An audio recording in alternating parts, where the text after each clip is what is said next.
কোমর পানি। তো এখন তো পানি কিছুটা কমে গেছে। সকালবেলা পানির কি ভয়াবহতা ছিল এখানে যারা ভুক্তভোগী তারাই কেবল বুঝতে পেরেছেন।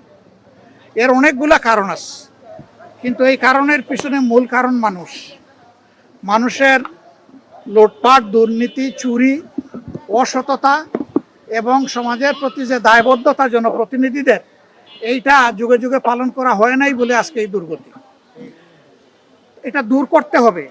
আমরা জানি একদিনে দূর হবে না, কিন্তু আমরা সূচনা করব ইনশাল্লাহ। আমরা আমাদের অবস্থান থেকে আজকে চেষ্টা করেছেন আমাদের সহকর্মীরা মানুষকে পাড়ে একটু সহযোগিতা করতে, বিভিন্ন ভ্যান ভাড়া করে ঘরে ঘরে একটু খাবার পানি পৌঁছায় দেওয়ার চেষ্টা করেছেন। রান্না করা খাবার, শুকনা খাবার একটু দিয়েছেন। কিন্তু এগুলা সমাধান না ভাই, এগুলা সাময়িক সহযোগিতা। আমরা এর সমাধান চাই। সমাধান নিয়ে আমি সংসদে কথা বলেছি। এ পর্যন্ত উচ্চ পর্যায়ের 2টা মিটিং হয়েছে আমার সাথে, এবং আমরা আশা করছি যে একটা সমাধানে আমরা ইনশাল্লাহ পৌঁছতে পারবো। আমরা সমাজের সকলের সহযোগিতা চাই। এই সহযোগিতা নিয়েই আমরা ইনশাল্লাহ অন্তত এই আসনটাকে একটা দুর্ভোগ মুক্ত আসনে আমরা পরিণত করতে চাই। আল্লাহ যেন সেই সুযোগটা আমাদেরকে দান করেন। আপনারা সবাই দোয়া করবেন। আর মানুষ কষ্ট পেয়েই তো ক্ষোভ প্রকাশ করছে, এটা আমাদের পাওনা, রাজনীতিবিদদের পাওনা।